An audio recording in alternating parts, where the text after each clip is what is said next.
And welcome, everybody, to Lyndhurst Community News. Today is October 30th. Another beautiful week.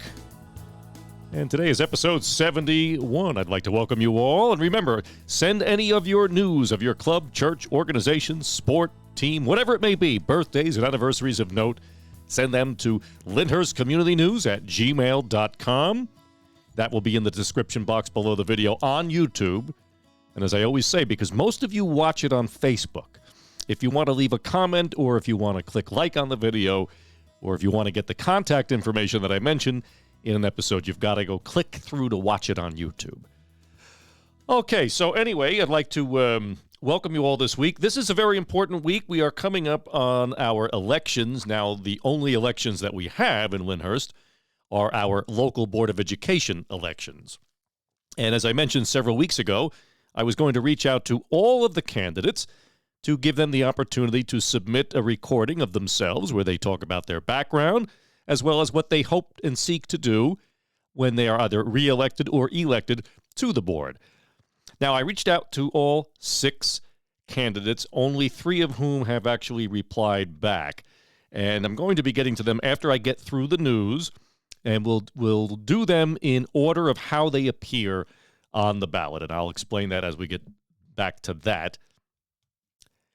And as I say, Lyndhurst is it's a nonpartisan township, meaning we don't have November elections for local offices with the exception of the Board of Education, but they are nonpartisan, as is our Board of Commissioners. All right, let's get to the news first. We'll start off with sports, and so the Bears last Friday night at home beat Park Ridge 35-6. And that was the 7th win for those guys. Now, this is this Friday night. They're going to face off at 7 p.m. at Ramsey High School against Ramsey.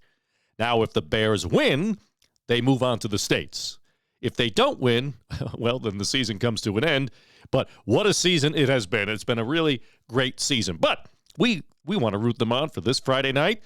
And I know it's up in Ramsey. That's quite a ride. It will be streamed online. So go to the Lyndhurst Varsity Football page on Facebook, where you will be able to watch the live stream. So girls volleyball beat Weehawken in 2 games, 25-13 and 25-23. They also beat Rutherford in 2 games, 25-22 and 25-22 again. Yesterday, they beat Secaucus in 3 games, 25-23, 13-25 and 25-12. Boys soccer beat Bergenfield 1-0 to advance to the BIT championship next week. And yesterday, they beat Harrison 2-1. Girls soccer beat Bloomfield 3-2. So that's sports this week. Don't forget, let's root on the Bears this Friday night at Ramsey. And if they win, they go to the States, folks. Okay, so we're coming up to November, which means Veterans Day is on its way very soon, and the Lyndhurst Veterans Alliance, under the auspices of the Township of Lyndhurst, will be hosting their annual Veterans Day ceremony on Monday, November 11th at 11 a.m. We'll be assembling there at 10:30 a.m. at the War Memorial Monument at New York and Delafield Avenue, and of course, everyone in the public is welcomed and encouraged to attend. And, of course, the veterans ceremonies will always be on November 11th at 11 a.m. Okay, now, if you are a registered voter in Bergen County, you can vote early in person at any of Bergen County's 9 early voting locations. They're open Saturday, October 26th through Sunday, November 3rd, and the hours are Monday through Saturday, 10 a.m. to 8 p.m., and Sunday, 10 a.m. to 6 p.m. Now, everyone is listed on Lyndhurst's official website. So if you want to know where to vote, the closest one to us here is in Woodridge, and that's at the Woodridge Senior Center, which is located at 495 Highland Avenue in Woodridge. So if you want to vote early and avoid some long lines, which may happen next Tuesday, go there and you can vote early. And by the way, if you've ever looked out the streets, now we haven't had any rain in over 2 months, but if you see water flowing down your street, don't get nervous. The Township Department of Public Works is flushing the fire hydrants, which is a necessary thing that must be done, I believe, once or twice a year. And so don't be worried, but and there's nothing wrong with the water, but there could be some unavoidable water discoloration and low pressure during any of these times during the 3 to 4 week flushing period, which began on October 7th. So they're almost done. But the water department assures all customers that the water will be safe for use during this period. However, customers are cautioned to determine if the water is clear before washing clothes or any other processing, as staining may occur. Restaurants, bars, and other food preparation establishments should take note to turn off any ice-making machines during flushing hours and to check to determine if the water is clear before turning the equipment back on. So the water department regrets any inconvenience this may cause its customers, and we appreciate your cooperation. And as I say, this is something that is necessary. So if that's the case, just let your water run. Once it's clear, your water is fine. But this is how we keep the pipes in town clear of sediment and debris.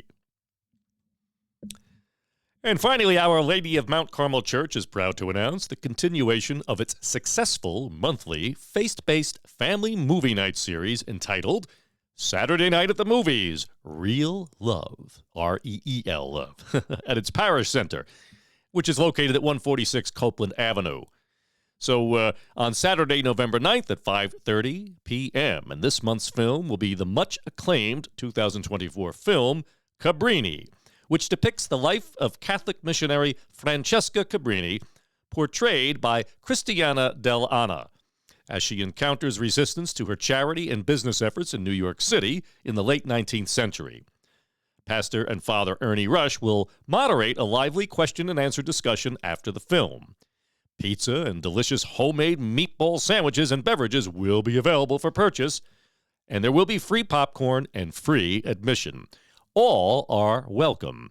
This program has become a great monthly series designed to help everyone strengthen their faith, and Father Ernie hopes to see everyone there. And by the way, folks, you do not have to be a parishioner of Mount Carmel to come and join them for this movie series. And that will be coming up, as I say, on November 9th, Saturday at 5:30 p.m. Okay, now we're going to move on to our Board of Education candidates who were very gracious enough, three of whom, as I said, I reached out to everyone. I wanted to give an equal and fair opportunity to all candidates. So I'm going to do them in order of how they appear on the ballot. And the first person on the ballot is Paul Passamano. He is an incumbent. And here's what Paul has to say regarding his re-election candidacy for the Board of Education.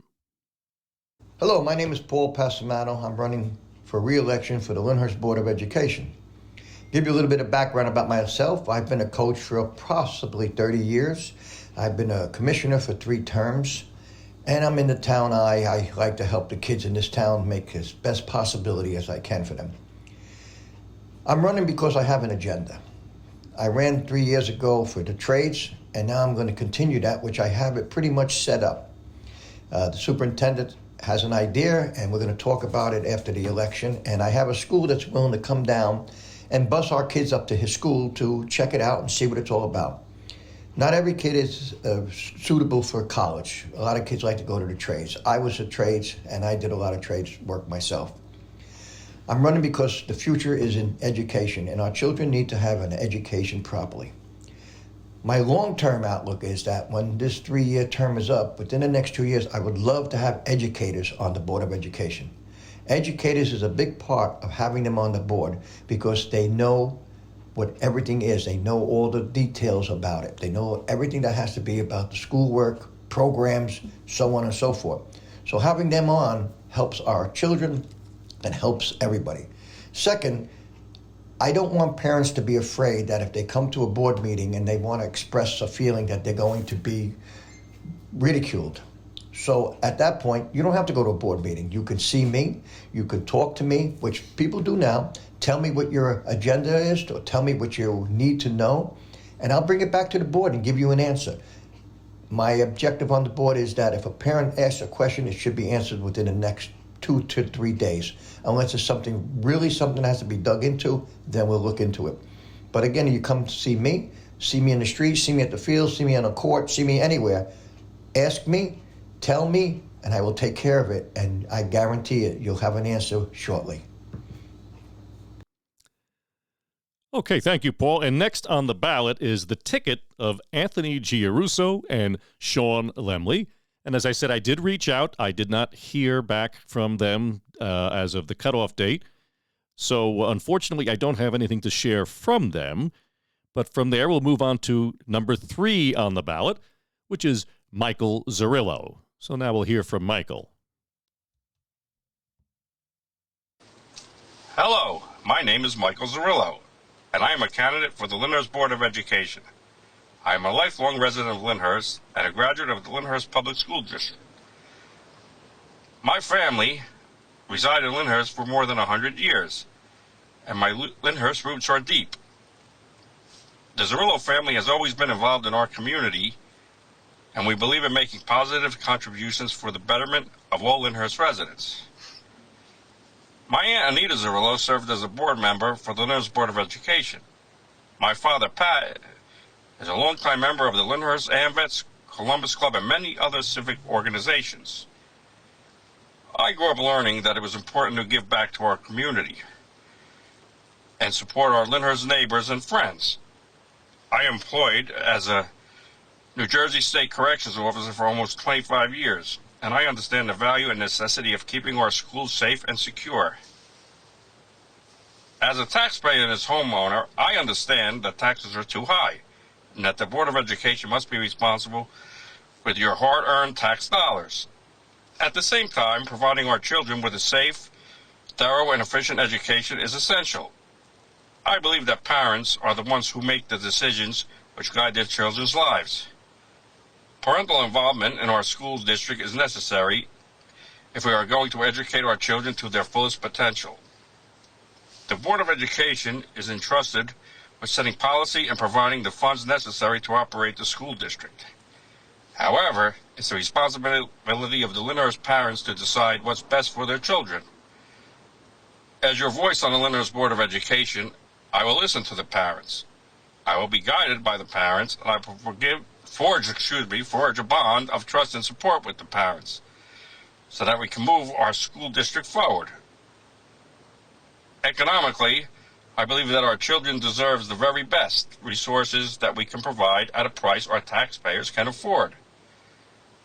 The waste, mismanagement, and mistakes in the past need to be corrected in an effort to ensure the money spent goes primarily towards the education of our children.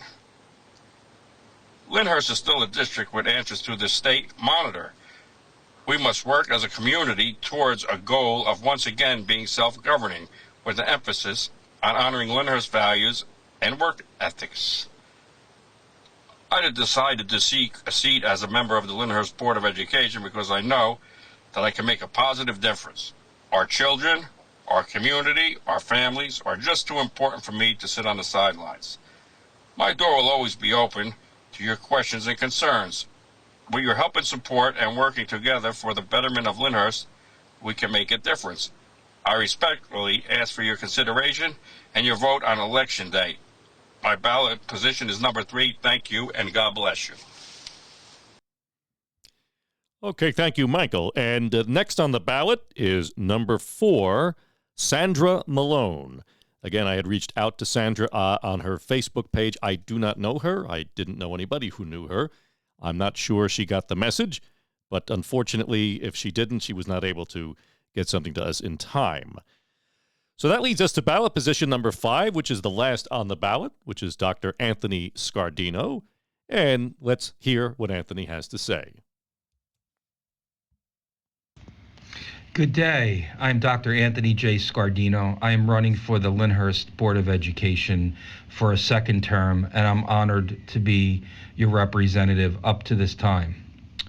I've been a trustee of the school board from 2021 until the present.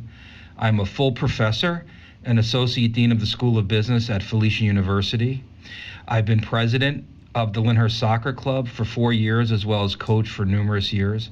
I'm the 2017 inductee to the Lyndhurst High School Academic Hall of Fame, to which I'm very proud of. I have a doctorate in leadership and organizational change. I have a master's in public policy and economics and public policy, my apologies. And I have a BA from Montclair State that I'm very proud of to be part of our local community as far as my educational base. My first term and a half have been very rewarding and enlightening. We've made significant progress in enhancing our curriculum and hopefully introducing new and innovative delivery modes to have a richer, more expansive experience for students as they move well into this 21st century and connecting to things that are now moving us into the AI world. Our primary goal, or my primary goal, is to prioritize children first. While yes, we have a responsibility to our stockholders or stakeholders of our community and taxpayers, there's a great balance in this. The responsibility is for us to create and maximize our resources effectively. I'm running for another term to continue supporting our district with guidance and input and forging a strong vision for the future to prepare us for the changes and the growth within our town. Lyndhurst is certainly evolving, and we must acknowledge and navigate our limitations as far as resources go while working within them. A crucial area for me, something that's near and dear to my heart, both professionally and personally, is to support children with special needs. As we continue to we've made progress in this area, we must also expand our opportunities and be creative in our approaches, because as diagnoses continue to increase, we need to support these children with special needs. We also have to strengthen our connection to modalities or learning platforms to rethink our programming. Higher education is not the only destination for our children and our students, so we must recognize and promote various pathways that include trades and other disciplines so students could discover their passion and plan for their future. My father, the Honorable Anthony Scardino Jr., who dedicated his life to serving our town, instilled in me the value of public service. He emphasized that it's not just holding a title, it is essential to serve with a purpose. I carry that lesson with me. I strive to improve our community through meaningful service. Your needs and concerns are at the heart of my mission, and I am committed to serving you and our community with dedication and integrity. Together, we can hopefully build a brighter future for our children, ensuring that they receive the support and the education they need to strive. I sincerely appreciate your support and trust you have placed in me, and if you allow, I would like to move forward and continue to work within our community. Either way, don't forget to vote, no matter whom you're voting for. Tuesday, November 5th, vote number 5, Dr. Anthony J. Scardino. Okay, thank you very much, Anthony. So, now, to be clear, obviously on this broadcast, I don't endorse anyone because this is not a political podcast. This is just to keep the public informed of what's going on in the community. And being that there is no local news, as we used to have, where candidates for the Board of Education would write something that they would submit to the local newspapers so people would understand what their platform is. So I wanted to do the very same thing on this podcast by offering this podcast as a platform on which that the candidates can express where they stand on various issues and what they hope to accomplish. Again, my apologies. I did not hear from the others, but, things are busy. Life gets tough. And what I suggest is that you should look into all candidates and consider where they stand and vote for whomever you choose that you feel would be the best to serve on our Board of Education. So I'd like to thank, again, Paul Passamano, Michael Zarillo, and Dr. Anthony Scardino for submitting their platform. And by the way, folks, if you missed last week's episode, you got to go back and listen to it. I have some very important information there on the new formula for the New Jersey affordable housing units, the laws, the calculations of how they determine how many units each community needs. That's why you see all the apartments going up in every town around the whole state, but especially in northern New Jersey, where we have a very high quota. So I discussed that, and there's also a link to the report on the state website so you can read it for yourself. Okay, well, tomorrow is Halloween. The weather is going to be beautiful, so the kids should have a great day trick-or-treating, and we hope everybody stays safe. And don't forget, as per what I always say every week from our volunteer Lyndhurst Fire Department, to make sure you check the batteries on your smoke detectors and your CO2 detectors because they save lives. It's very important you do so. And as I always say again, a township, a community, is not its roads, it's not its houses or buildings. It is its people. And Lyndhurst is a wonderful community of families Great people in this town, people who are there for each other. So if you're new to the town, and new to the town could mean you've been here 15 years, because a lot of us have been here, our families have been here for generations. We'd like to get to know you, so we say, please get to know your neighbors. Get to know everybody around you, and help out your elderly neighbors as well if they need any help with anything. And in the meantime, don't forget to vote. This is Brian Haggerty, and I'll see you next week right here. God bless you, and God bless Lyndhurst.